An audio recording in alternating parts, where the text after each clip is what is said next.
Bienvenidos. Kidding. We'll be doing that when we do the rim, which is going to be when it opens at this point. Welcome to the internet, live from the Marriott Library at the University of Utah. This is the Red Line Podcast. I'm your host, Connor Dunstan, and these are my co-hosts, Alex Fielder and Kyle Holland. Today, it's all about safety on transit. We'll talk about how we can make a transit system that is safe and accessible for everyone after the news. trademarked.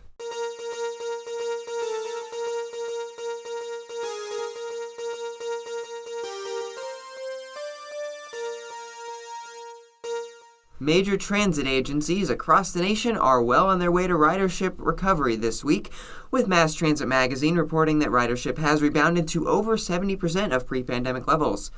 These gains in ridership are likely being fueled by returns to the office and school, and could put us on track for a full ridership recovery by the end of 2024, especially if transit agencies work diligently to improve service. Really, that weird thing where if you run service, people ride it I because know. it's nice. And I'm just taken back by the name Mass Transit Magazine. I've never heard of that. That's the industry magazine. That is for the public industry transportation. magazine. That's It's a That's big where deal. I actually get the news most days for the news trademark. That's where I get most of the news from because it's just kind of a good source for that sort of thing, Well, understandably. They really have a magazine for everything, don't they? They do, Yeah. though. Yeah. Like, you could be like, I don't know, Yugoslavian Clowns Magazine Weekly. And it would be like a serious big thing. Yeah, and it's been like 400 years of history, and yeah. So, big deal. 70% is good, actually. In more unfortunate and more local news, transit riders in Utah will be facing significant service cuts this December. The staffing crisis has come to a head at the Utah Transit Authority, forcing the agency to cut back service on over 20 routes. Notable among these are the ski bussy, which will offer significantly reduced service this ski season, and is not something to do with the gondola. It's not something to do with the gondola. That's why I said it. It's not. No. Because It's just coincidental. It is literally... Okay, let me ask you a question, Alex. Would you rather that the wealthy suburbanites who are the primary users of the ski buses get service cut, or a whole bunch of other people in the South Valley who already have buses running on an hour schedule get service cut? Probably the rich people. Yeah. Doing something that's not necessary to live. This is UTA's idea. It's not, they're not cutting it because, it's a conspiracy to get the gondola built because, the buses weren't already horrifically overcrowded. Yeah, they're building it anyway, so it doesn't matter. So it doesn't matter. But, all these people on Twitter are just screaming at UTA about how they're conspiring to build the gondola via running no bus service. Maybe these people on Twitter should get together and go apply to work as a bus driver at UTA. Get enough of them, we could bring back ski bus service. Hey, shout out to UTA for actually working to resolve the bus driver crisis. They are actively working on that. Pay and yeah, there's a $1,000 sign-on bonus now. Ooh. So, yeah, you should go be a bus driver is what I'm saying. I drop out of school, become a bus driver. It pays better than a job we're going to get. Let's be honest here. Yeah. So, yeah, that sucks, especially if you are in Ogden. Ogden really got messed up this time, so... They didn't mess with the BRT in Ogden, though? Well, the BRT in Ogden isn't running yet. Oh, okay, so... Yeah, no, it's just Meadowbrook Garage and Ogden garages that are having the main, driver shortages, and Meadowbrook operates the South Valley and the ski buses, and Ogden operates... I wonder which bus routes they operate. Maybe the Ogden buses. Well, we should donate one of the buses we're not using to Cache Valley so they can get that line up and running. Right? I agree. The Ogden to Logan Intermodal Transit Center line. Yeah. I think that's what the thing is called. Probably. Next to Smith's bus station. Next to Smith's bus station. Yeah. Oh, yeah, I saw an intermodal transit hub on my way up to the U the other day. You know the bus stop by the old Sizzlers by Sugar House Park? Which is now going to become a come and go. Oh, my goodness. The future come and go location.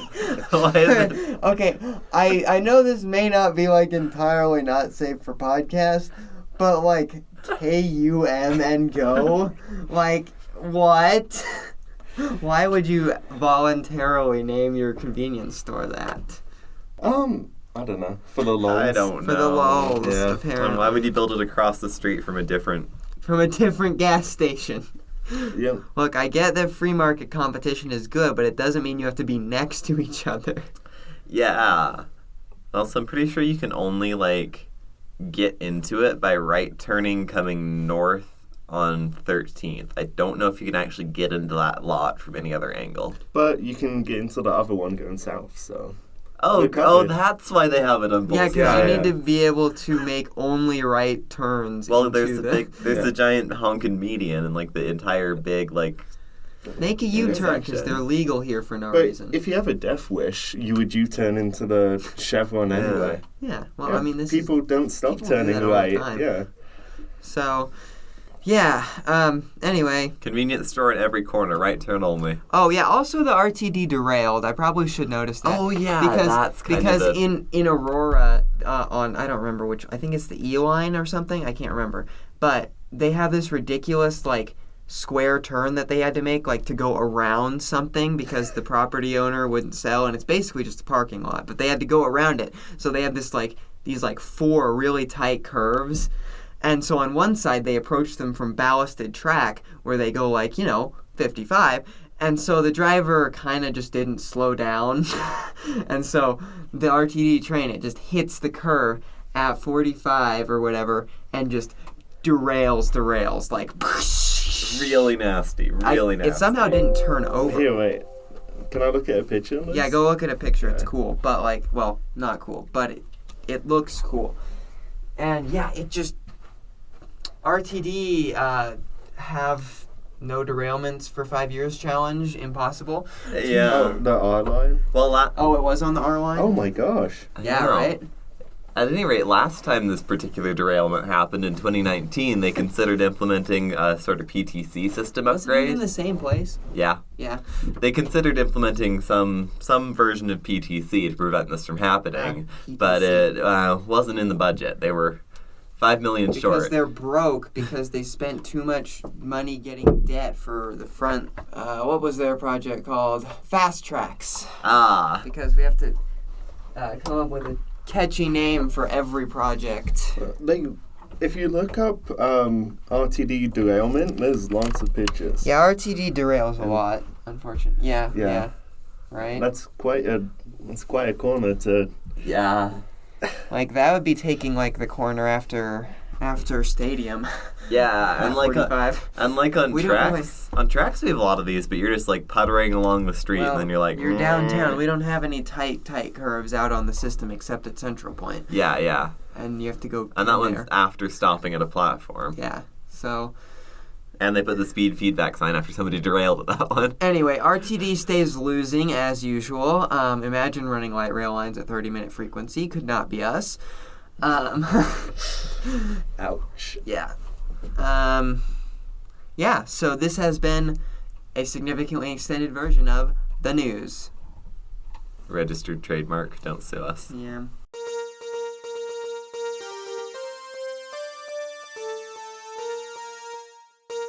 Alright, so since we are discussing transit safety today, there is a disclaimer we need to put at the beginning of this episode. By literally every metric, riding public transportation is safer than driving. Per passenger mile, there are significantly less thefts, murders, assaults, rapes, and pretty much every other serious crime you can think of on transit than in private automobiles. Also, you are less likely to die in an accident. So, it's safer. That being said, perception is often more important than reality. So we're going to be talking about the perception of safety today. So, why is safety important?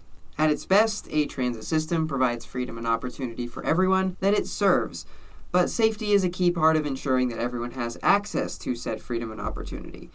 Okay, and then this is the part that I get to say here. So, for a lot of our audience and hosts, which according to YouTube analytics and my eyeballs is primarily composed of white men, it is kind of hard to imagine how deeply unsafe public transportation can feel and be to a lot of people. This is the same problem that has always existed with public spaces. Yes, this is not, an issue unique to public transportation. It's just an issue with public spaces in that a a lot of men are not nice to women. This is true. Not Pog. Please stop. So, statistics. Women. Women, yeah. 54% of women are concerned by harassment on transit. Fair. 29% of women avoid using transit at night. And 75% of women have experienced harassment or theft on public transportation. 75. Those are not pretty numbers. 75. Yeah, this seems Surprising in scale, like, almost. Yeah. Yeah. And this is especially a problem since nationwide women are 55% of public transportation users. So, a majority of the transit riding population is, not... It's being harassed. Is being harassed and stolen from. Now, here in Utah, that's actually a little different. We have 45% women. But it's been stated to me via statistics officers at UTA that this is because, we're ranked 50th for women's equality, and so women are working less than they do other places. So go Utah! Less people are riding. That is not great either. No. So anyway, a majority of the riding population is not having a fun time. And yes, as Kyle noted, people of color. People of color are 5 times more likely to be stopped by transit police and up to twice as likely to experience harassment as white folks. Boo. Yeah, I agree. Racism bad, actually. Really did not know this. Again, not an issue unique to transit. This has been something plaguing people who are not, bright neon white since, the dawn of racist America. Yeah, and then people of color and Hispanic people are also significantly more likely to be issued citations for fare evasion than white people, despite often making up a much smaller portion of the riding public. For example, on BART, Bay Area Rapid Transportation, a well-known weird post-war metro with 5.5-foot gauge for some reason. 5.5 foot? Yeah. Huh. Because there's an old conspiracy that they were afraid that freight trains were going to try and run onto the track, so they made it a broad gauge, or that the Russians would try and use it if they invaded, so they made it a broad gauge. See, that's a fair European tactic. But Russians would bring their own trains to San Francisco and attack by train. This is the Cold War was a weird time. Okay, It got people using their heads really well. Yeah. But from the aside, on BART, 52% of fare citations are issued to black people. Guess how much? Guess what percentage of the riding public of BART is black? 7%. It's lower, actually. It's 12%. Oh. So, 52% of the fare citations are being issued to 12% of the riding public, Boo. who are, probably not more statistically likely to fare dodge than anyone else. Yeah. Yeah. So, not fair. Literally just straight up racism. Yeah. Yeah. So that's bad. And, it makes people feel less safe because if you're being racist against them. If you're being racisted against, you maybe don't want to go on the train and be racisted against. Which is fair. Valid. Fair. Reasonable. Also, queer people, even operators sometimes are mean to queer people. So that's another thing that should be mentioned. So it is absolutely crucial that safety be a top-level issue when planning for transit. And I mean perceived safety here, not just the actual thing. They go hand in hand. Yeah. Yes. Do you think, just hearing statistics makes people feel safer? Or it's going to be just people telling other people they know that they feel safe? The trouble with statistics is that the human brain is not good at interpreting them. When we see a statistic, we're just okay, whatever. Wow, that homeless guy over there sure looks scary. We can take the classic example of automobile deaths. For the host's age group, cars cause 22% of deaths in our entire age group. The leading cause of death, correct? Or has firearms overtaken that? No, suicide. Suicide has. But 22% of all deaths in our age group, and drivers will happily downplay it as just, it was an accident. It do be what happened. Well, there are bad drivers, But Everyone's a you bad driver. don't have to be in a death machine. This is true. This is true. So that's an Yeah. example of a statistic where the actual death rate is high and the injury rate is even sky higher. But nobody cares. Yeah. And then there's Whereas transit, transit's kind where of... the relative safety is actually pretty high, but the perception of safety can be very low. Yeah. And do you think it's like the perception of control? Like you're in a car, you feel like you're in control of everything around Oh you. no, I'm in control of this drunk guy T-boning me after running Exactly. around. Yeah, no, Well, but that's it's- not how people But think. there's a perception when Yeah. you're driving that if you get in the car, you are safe, you are the master of your own destiny somehow, even Mhm. though, as Kyle said, you can get T-boned by a drunk driver, or a semi-truck's wheels can blow out and it can throw you off the highway, or. But you get on a train and Everything's on a more You're not- human scale now. you're not in control of it. No, You're somebody else is driving. Yeah, which is going to be a highly trained and professional operator. Yeah. But And you can also see all the other people around you and your brain starts churning. And you're Yeah. like, wow, that guy looked at me kind of weird. Maybe he's, a serial killer. Meanwhile, if you're in a car, you can't see that and you're like, wow, this person is weaving back and forth like they're drunk. yeah, well, I have an issue with this on planes. I hate planes, I honestly. like planes. I get on a plane, I'm nervous the entire time. So this is Which- why we need more Amtrak service? Yeah, Question mark? no, this is why I want to add the train. Is I like being on the ground a lot. Yeah. I didn't enjoy flying to England. I liked Have being you- there. Have you ever been up with, a friend as your pilot? No, I've not. My gosh, no. Would you like to do that? Because I can maybe arrange for that. I would, but I think it's similar to how my parents don't want me to be a firefighter or anything. They're like, It is not too at all- dangerous. It is not at all like that. Even small planes, which are the most dangerous sort to fly, are not dangerous safer than a car. immeasurably. And also, the pilot has immeasurably more training. Yeah. I haven't finished my license yet, and I have, 73 hours of flight time on the books, 35 of which is alone, plus, countless hours of steadying and, 2 different tests. Which is and- much more than they require you to drive a car at. Yeah, I've never liked flying, and I always know when I'm flying that the person flying the plane has been doing this for years and is trained, but it's just like, I don't know, what am I supposed to do?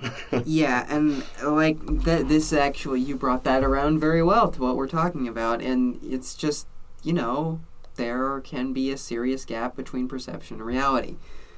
And, in the case of people of color and Hispanic folks and undocumented immigrants, this is not actually helped by the police. Even queer folks as well, and it's not helped by the police always, because if you're, me, white person, I get on the train, I see a cop, I'm like, oh, that's a cop. They're here for safety. Let's say that you are a, not white person, and you get on a train and there's a cop, you're like, oh, there's a cop. I hope I sure don't get violently assaulted. Yeah. I sure hope I don't get arrested without cause. Yeah. So I sure hope I don't get verbally harassed. Correct. Traditionally, the solution to building a safe environment on public transportation has been very simple.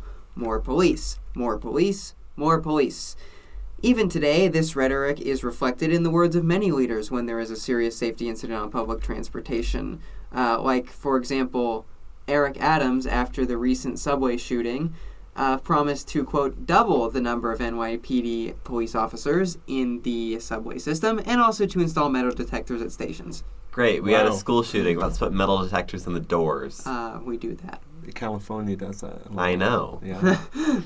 And put police officers, famous for helping in school shootings. Very Okay. famous for helping. Yes. I'm drawing a comparison here of how this is a generally not that effective strategy. Yeah, it doesn't work very well. Broken windows policing is so-called broken windows, which is where you kind of just go, overkill. It doesn't work. It causes more issues than it solves. Yeah. Comments? Concerns? Okay, continuing. Yeah. transit agencies have been focused on rigidly enforcing a code of conduct, with police officers zeroing in on petty issues like feet on seats, fare evasion, and even things as simple as eating.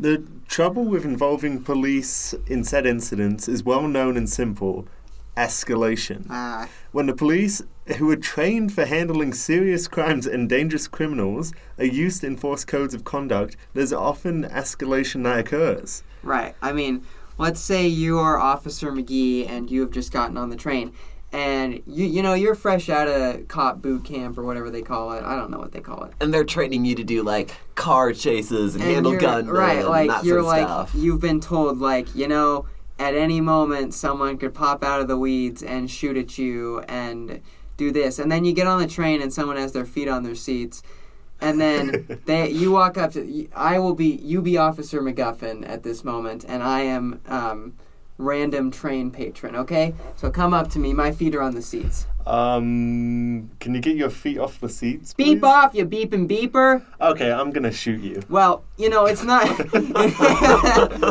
it's not quite that simple, but I mean, There's a lot in between that. there's a lot in between that, but that can literally happen, is that someone has their feet on the seats, a cop comes up to them, is like, hey, I need you to take your feet off the seat, please. They get told to beep off, and it escalates.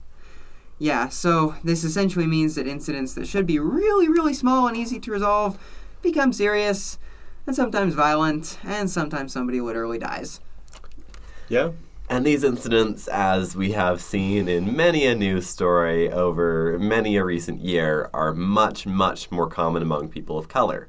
And, women and queer folks and all the people we've been discussing earlier are all actually more likely to have these sort of escalating issues. Anyone but straight Anyone white but men. white dudes, because, what are cops primarily composed of? People of color and women? No. We wish. Normally kind of conservative white dudes, and people are naturally less suspicious of people who are like them. Yeah. So, And this doesn't matter as much in day-to-day life as it does when you're a literal armed police officer. with a gun and a taser. Yeah. Yeah. So, yeah. Also, sort of an underrated problem is that immigrants, whether documented or undocumented, often rely on public transportation, and it can be very nerve-wracking to be asked to show your literal papers, because we as, citizens of the United States, like literally citizens of the United States, kind of forget that people who aren't citizens of the United States kind of live in a different world here. Like, you can literally be asked to show your papers. And if you don't, you could literally be dragged out of the country. Yeah. America. Dun, dun, dun, dun, dun. Anyway, so the real solution that, conservative leaders and even allegedly liberal mayors like Eric Adams like to push when there is a safety issue or a perceived safety issue on public transportation is more cops, more cops, more cops, more cops, more enforcement, more this, more that. We're going to be tougher on crime. We're going to catch more fare evaders. We're going to put metal detectors in fare gates, which is just so impractical. But anyway, I digress. Metal detectors in fare gates. Can we just put metal detectors at every intersection in New York City so people can't do crime in the city? Yeah, people also can't walk through the city because that's bad. Yeah. They should be driving, the liberals. Yeah.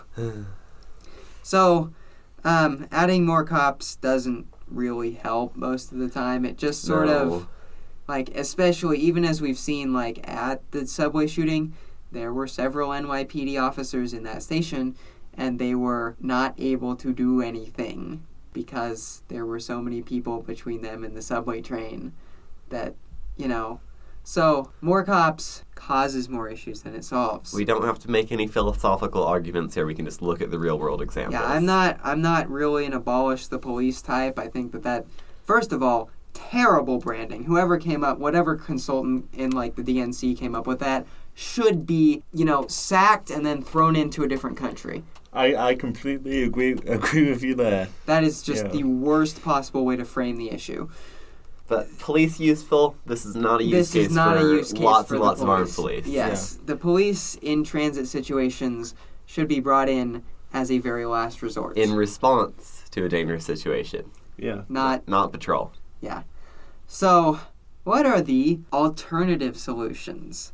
Well, for starters, we need to recognize this policing problem and decouple enforcement of transit rules and codes of conduct and fare collection and whatnot from actual responses to actual violent crime. Yeah, like the cops, as we've said, what are they trained for? Handling serious violent situations. Yeah. What are they not trained for? Fare Get your feet enforcement. off the damn seats. As I must confess, I, as a train host, have said that, at least 1,000 times in the last week. So, and you know what's interesting? Like, in personal experience, me telling people to get their feet off the seats versus when the cops come on the train to do, whatever, them telling people to get their feet off the seats, very different in tone. Like me, excuse me, insert gendered formal saying, ma'am or sir. Excuse me, sir. Excuse me, ma'am. Would you mind taking your feet off the seat, please? And then they're generally like, whoa! And they're like, yeah, sorry. And I'm like, fine, moving on. The cops? Get your feet off the seats. And they're just like, I don't want to get shot. I don't want to get in big trouble because there's a cop. Like, it's just very different tone-wise. It's a lot less... It's almost like the cops are trained to handle situations where they need to use that tone. And, force. Yeah. And so then their training sort of defaults them to any command that they give needs to be a command issued in the same way that I would to someone who is holding a gun. Yeah. So General, could you please be respectful of other passengers falls well outside the scope of the police's skill set. Yeah. So, alternative solutions. Several transit agencies are taking steps to reduce these conflicts while simultaneously increasing safety and staff presence aboard their services. So, what would you say is the number one cause for police versus person interaction on a transit vehicle? Fares. Yes. I believe out of 300,000 police contacts with passengers on public transportation last year, 260,000 were because of fares. So that gives you an idea. Not really a valid use of our armed police force. Well, sure, and that's why a bunch of agencies, for example, Sound Transit, owner of the Link Light Rail, and BART, owner of BART, have created fare enforcement officers. I shouldn't call them officers. They're fare enforcement personnel.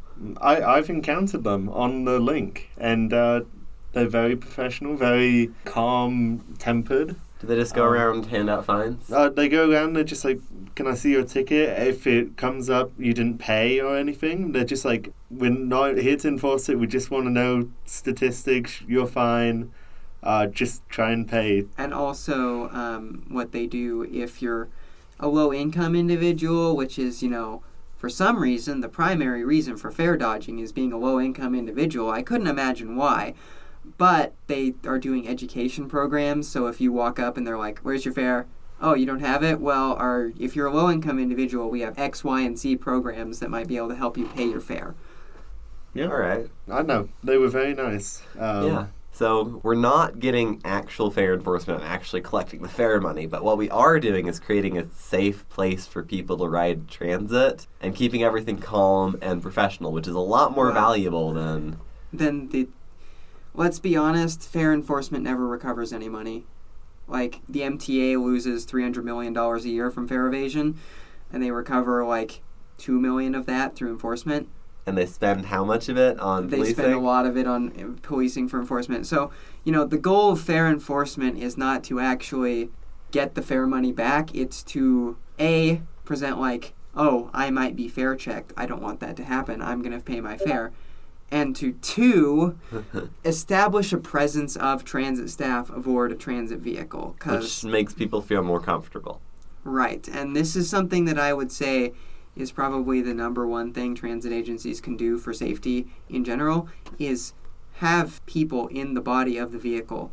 The environmental differences between Frontrunner, where I work, and I am in the vehicle, there is always someone in the body of vehicle, and Tracks, where there is never someone in the body of vehicle, are very different. I have been harassed in a tracks train. We know people. Kyle has been with people who have been harassed on tracks trains. I haven't, but It's a bit of a mess sometimes. Yeah. That does not happen on Frontrunner, or you will be off my train faster than you can say ticket. that's fast. Faster than I can say ticket, please.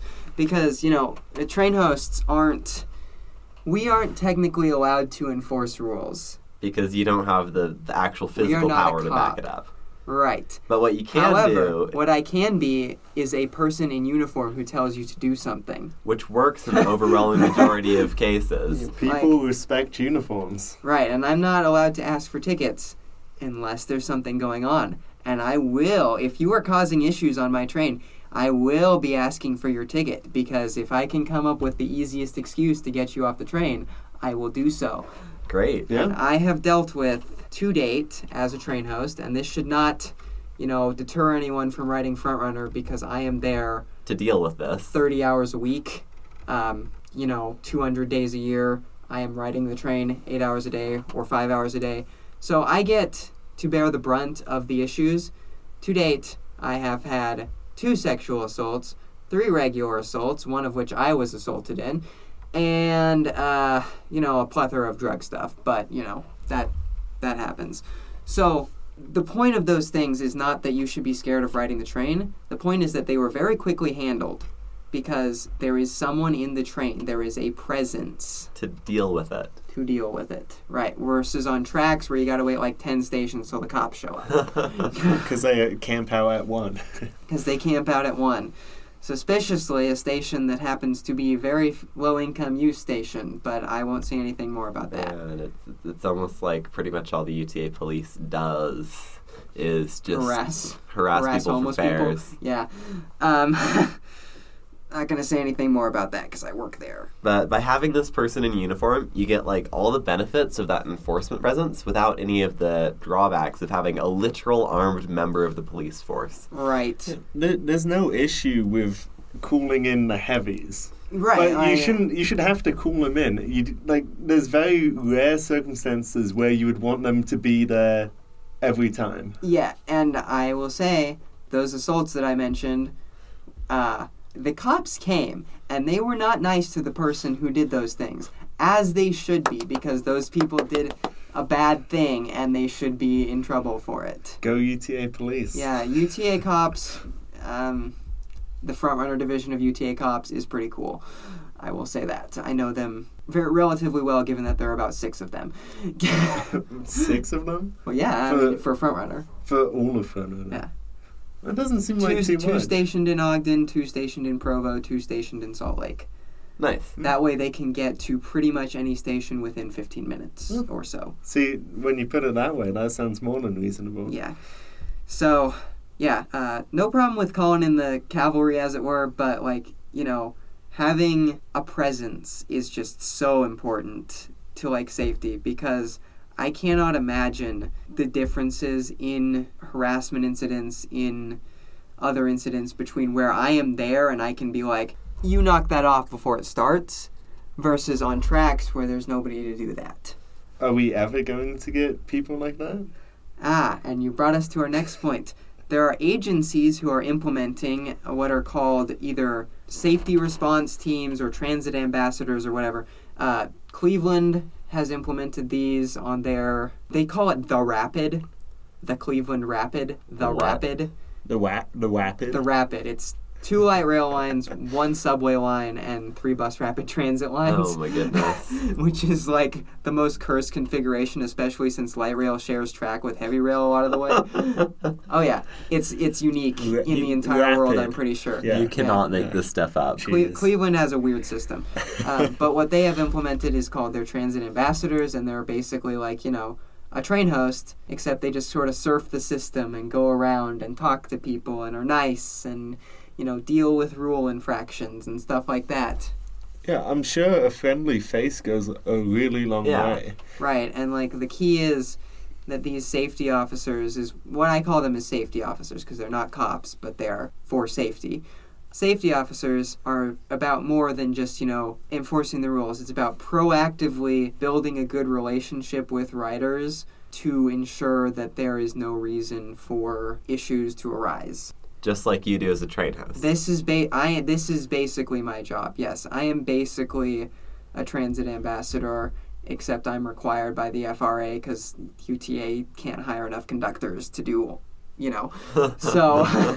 Budget conductor. Budget conductor, yeah. Is this something that mainly applies to rail? Or is this something that... You see, the thing with bus is that there's always someone there. Yeah. It's only an issue on There rail are because... less incidents on buses in general than there are on trains because There's there's always someone there. in the body of the vehicle. Buses are a lot more personal.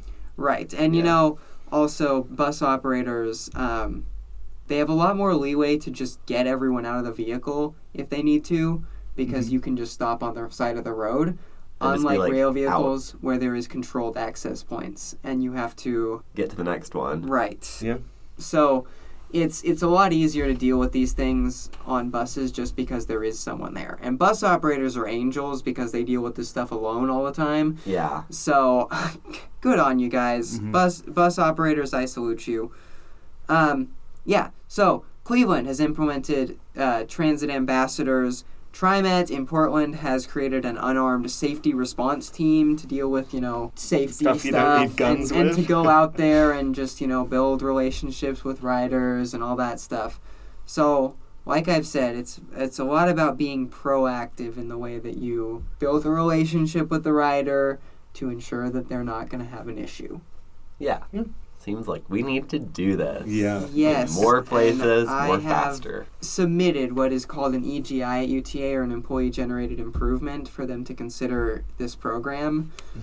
Yeah. Or a pilot of this program, because I would totally be like, the tracks train host who goes around and talks to people on tracks and asks for fares and is like, please take your feet off the seats. How are you doing today?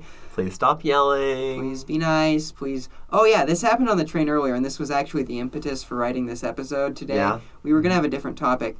But some guy, he wasn't threatening anybody, but some guy was just, holding a 6-inch knife on my friend and I's train to school this morning. Just holding it. See, 5-inch knife is different. Something about a 6-inch knife really pushes it. Yeah, that was a little iffy. So he got off before we did. Wait, so this was tracks? This was on the red line.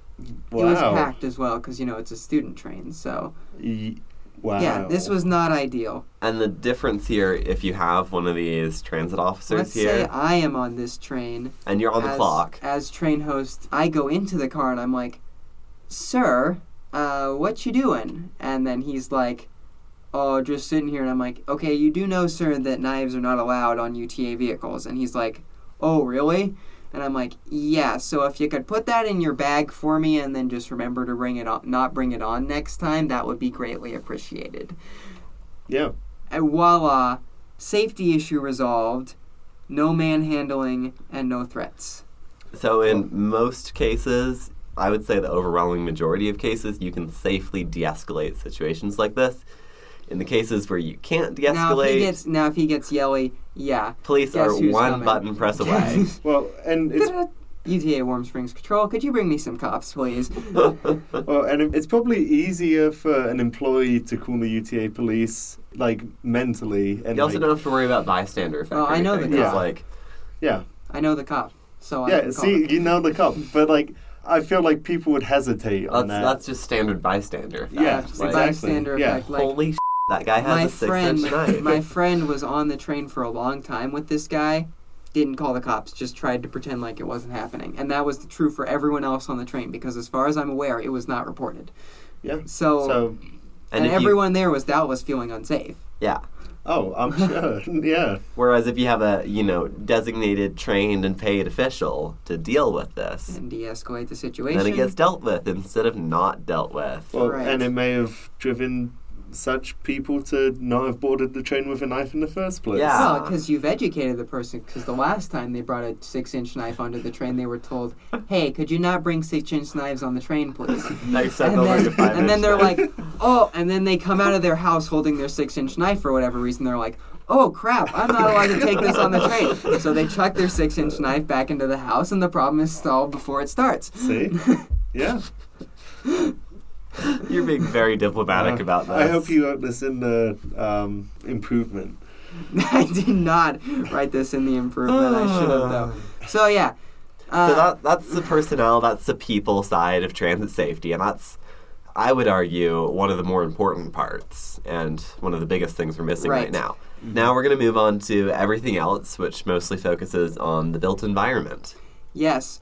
So, fun fact, the built environment of a transit system can also influence safety. Can I make a little bit of a comparison to underpasses? Yes. Underpasses are well known for being crime magnets. Look, it's this little dark place where people don't want to go. Except there are good underpasses and there are bad underpasses. There's this particular one, local reference, here in Salt Lake City on the Jordan River Trail as you're approaching 2nd South from the south. It's the scariest thing ever because you're going into this little weird narrow underpass. You enter at an angle. It's super narrow, ceiling short, river's right next to you behind a concrete barrier. And then you hit up against the end of this. And it does a hard right turn, like a narrow hallway, and then this weird convoluted rampy thing, and I'm like going around this corner. I don't know if I'm going to die today. I might die today. You know, there could be Ted Bundy on the other side of the corner. You never know. And then there's a good underpass, like big, wide, well lit, clean entry and exit, good sight lines, Like the cameras, one everything. on Parley's between Hidden Hollow and Sugar House Park. I was just going to bring that one up. Yeah? Yes. And that one's not even especially notable. That's a pretty basic design, but they did a good job with it. And Yes. that got a lot of fanfare when it opened. Yes, it Because it's did. cool. Also, there's a nice guy that lives there, and he always plays good music. So, Yeah. you know the guy that lives there? No, I don't. Oh, there's a I've guy never that lives heard. Every time, same person. Yeah. I'll have to keep an ear out for him. Yeah. So, yes. Bringing Other- that back to transit, there's Good design and bad design. Bad design is when your station looks decrepit and ancient, like a lot of New York subway stations that look like they are about to fall and like they are infested with rats and crime, even though they are nothing of the sort. They might be infested with Well, rats. they- so- Okay. and also well, crime. New York gets a bad rap for rats that they don't deserve. Like, there are 2 million rats in New York City versus 8 million people. It's not bad. Pet versus- rat for every 4. Versus London, where there are 11 million rats for 8 million people. Interesting. Yeah. So, the New York rat rap is a little bit over-exaggerated, but that's, off topic. So, stations need to be clean. They need to not be dingy. They need to be well lit. Yes. Let's say that you are a person who is a minority and or a woman, and you walk onto a transit platform. You are probably in the habit of looking around in public spaces just to make sure you're safe. And so it is so important that there be light and that you can see everything on the transit platform. Copious amounts of light. Copious UTA amounts of actually light. does a really good job of this with their rail platforms. Yes. Of just putting a whole bunch of nice bright lights. Like, it's as bright as, like, any indoor room ever. Inside of the trains are all plenty bright, plenty visible. Bus stops, on the other hand, good luck, you might get mugged. Yeah, you might die. Yeah. Wave your light at the bus driver so they can see ya. Yeah, no, the Yeah. bus stops need work. The little dingy hole in the 3-foot clear zone next to the 4-foot dingy sidewalk with zero visibility in the middle of the night, not safe. Iffy. Yep. And then to complement lighting, there's the physical design of your space, like sight lines and whatnot. Yeah. You want your passengers to be able to see everything around them. Yeah. There should be nowhere somebody can, like, hide and jump out or anything. Yeah, no blind spots, no No hiding blind places. corners, like I mentioned with the underpass, etc. Build glass bus stops, not brick ones. Yes, as much as I like the shade of the concrete bus stops here at the U, those are really not very good bus stops in terms of, like, someone not being able to jump out and spook ya. See, Well, I think they've done, the U ones specifically have done all right because of their That is because size. of their population. Yeah, their population and their size. I think they've done a pretty good job. Like, it's not like you took a standard bus shelter and just made it out of an opaque material. It's much bigger So you can see in the entrance, and the sides are all walled off. Yeah, they're very brutalist also. Yeah. Like, they're these weird little brutalist guys. Yeah, it's like most of the buildings. Yeah. Yeah, but standard bus shelters, glass is good. There's also usually a lot of people around. Yes, which is another thing. Higher ridership actually increases safety, fun fact. I know. We know there's lots and lots of bystander effect, like we just talked about with the knife story. But having more people still helps. It does help. Yeah, well, if it's just you and the knife guy, you're stabbed, you're donezo. But if it's you and two other guys in the knife guy, Uh-huh. you can grab the knife and throw it out the window. Yeah, Yeah. safety. Got a lot better Safety. shot. With ridership, can we also talk demographics? Because here in the U.S., we suffer a lot from transit as a handout for poor people. Yes. And if you make transit a handout for poor people, guess who rides it? Rich people. Oh. Poor So- people, And homeless. white and rich people in America have this unbelievable phobia that they've developed recently of poor people. Well, I shouldn't say developed recently. That they've always had of poor people. We're very kind of a... Anti-poor. We like to pretend that we're like a super egalitarian society. But, the middle class and upper class are really afraid of poor people for no reason. Yeah, that's a problem. We need more Gucci you bags on trains. You're going to feel much safer on a train if you're like bringing your kids on if there is another family with kids. Yeah. You'll feel more comfortable bringing your Gucci bag on the train if you If see there's another other person with a bags Gucci on the bag. train. It's a lot of the same effect we see around the U. You're going to be more comfortable on insert transit service with a bunch of other college students. Yeah, with a crap ton of college students. Than you Yeah. are on the late night tracks train that has like one homeless person shouting and going around and asking everybody for money and like two other people in the corner. Yeah. So, safety in numbers is a thing. Also, underrated thing for safety, frequency actually has significant safety benefits. Because you don't have to wait at the bus stop for 20 minutes in the dark. Like, let's say that You mean an you're hour? waiting at a bus stop or even a well-lit transit station can be unfortunate if you are a person who is subject to the sort of harassment that is unfortunate. You're spending more time in this place, and therefore you're increasing your exposure to whatever risks are present. Right. So it's good for trains to come more. Also And buses, buses. especially buses, because like, bus stops are the worst of the worst offenders in terms of safety. yeah, it's just a sign most of the time. And then you're stuck with whatever garbage the built environment around that sign has to offer. So Really better frequency. Big roads. Another benefit of frequency, and this especially applies to high-frequency metro systems, is if you're on a train, there's no official to help you. You feel threatened. You can get off the train and get on the another next one. And it's 3 not a minutes problem. later, and Yeah. it's not a problem. Mhm. Whereas even on tracks, you get off a train, you have to wait 15 minutes for the next You one. can wait 6 minutes on UVX, 2 hours a day. My Okay, God. so, Every 6 minutes, the service is so fast. Because our buses are so low capacity. We have to run more buses to fit all the students. You know, six UVX buses an hour is still like a third of the capacity of the average tracks line. I think one bus holds less people than one tracks car. Significantly. Are they that small of buses? No, it's just a bus, and it can't be It's limited It's by wide, wheels can't and be- pavements. Standing room. standing Yeah, room. okay. Yeah, Wheels, stairs, all sorts of interesting stuff. I guess you do forget how big trains are. yeah. By virtue of being on the superior steel-wheeled technology, they can kind of be as big as they want. There aren't really weight constraints. Yes. Yeah. But anyways, more buses, more trains actually have safety benefits. Also, as we said earlier, increasing the presence of staff is good. Yeah. Yeah. And you do all of these together, and bam. Voila, you have a safe and accessible transit system. Yeah. We And solved it. We did That's solve it. it. Yeah. Now Oh. everyone's going to do it because we talked Yeah. about it. Can I mention that, like we've discussed a couple of times throughout this episode, the same problems that affect safety on transit affect all sorts of different public spaces. Yeah, this is very much like an urbanism issue, Yeah. not just a transit issue. Thereby, all these same solutions also generally apply to all sorts of different public spaces, Mhm. like lighting, sight lines, having people around, having officials that you can talk to if you have a question, or you can de-escalate situations. Yeah, this is important for every public space ever. Mhm. So, yeah. And this is the other thing. Here we go.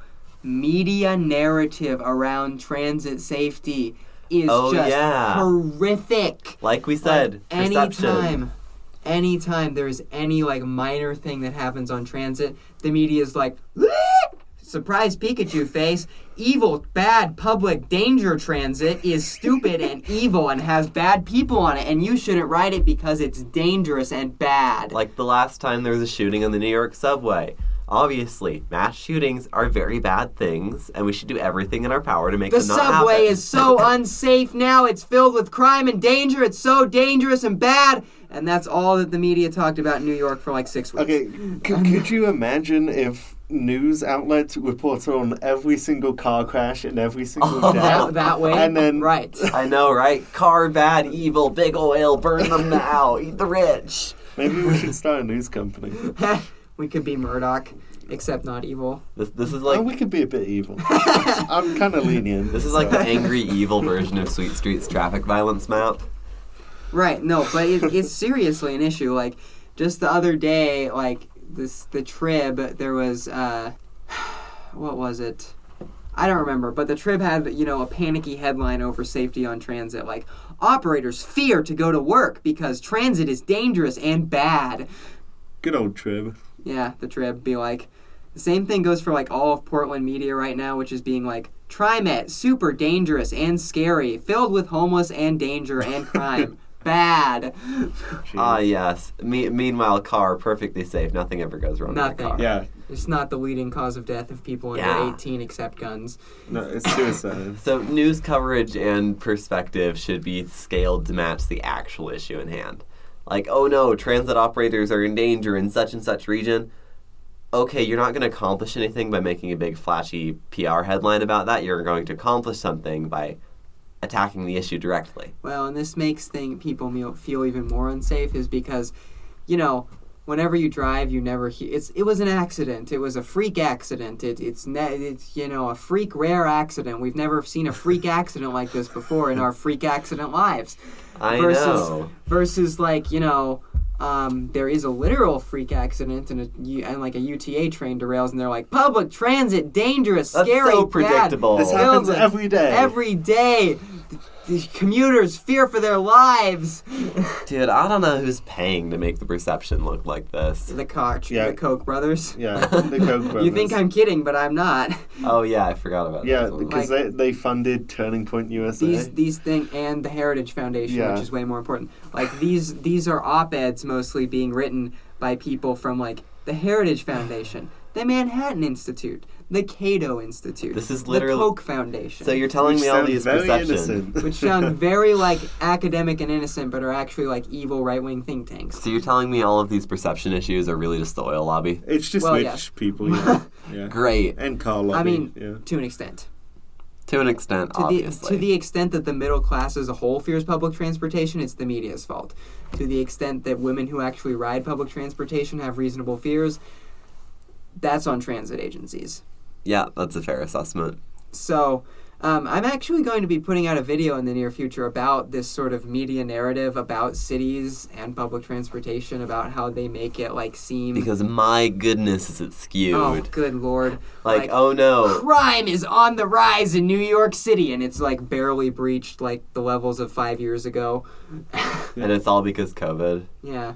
Be a good video. Meanwhile, freak SUV accident, car runs off-road. By accident, from an accidental reason. One pedestrian succumbed to injuries in the hospital. Pedestrian suspected of causing accidents. Freak cyclist runs out into the road. They came out of nowhere. Yeah. Freak pedestrian steps into the road and causes massive pile-up accident. When I die, I want the headline to be freak pedestrian. At least it has pedestrian in it. Yeah. But yeah, you can go around and rewrite those car crash headlines one by one to actually Driver hits pedestrian because they were on their phone.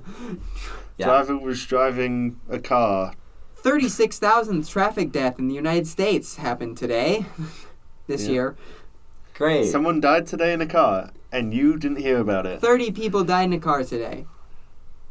Driving is dangerous and bad and filled with crime. Okay, well, you're not Now, gonna can we hear talk that. about parking garage crime? Yeah. No, we can't. So, yeah, transit safety is actually very safe, but it doesn't feel safe because the media and because transit agencies are not always doing their best to make it safe. So we should fix that. Correct? Yep. That's all I can say. So, thank you for listening to our significantly more serious than usual episode, which was spurred on by the fact that I saw a knife on the train today. 6-inch knife. 6-inch knife on Not the train 5 today. inch. I sure wish I could have told him to please take his knife home. But UTA doesn't pay you to do that yet. So, thank you to all of our subscribers. If you are listening on YouTube, please remember to like and subscribe. If you're on Spotify and iTunes, follow and leave a rating. And then follow us on Twitter for various urbanist shoot posting, etc., etc. And thank you to our patrons. Curtis Herring. Mike Christensen. Phobos 2390. Those are our front-runner tier patrons at $10. At $5 for the red line, we have Brian Smith. Jacob Whitecotton. Robert P. Walsh. And in our $3 blue line tier, we have Ben Busath DJ Will Watkins. Hi, Will. Ethan McDonald. and Martin Hoker Martinez. Thank you for paying us to have ill-defined conversations about safety on transit. And have a nice day. Da-da-da-da-da.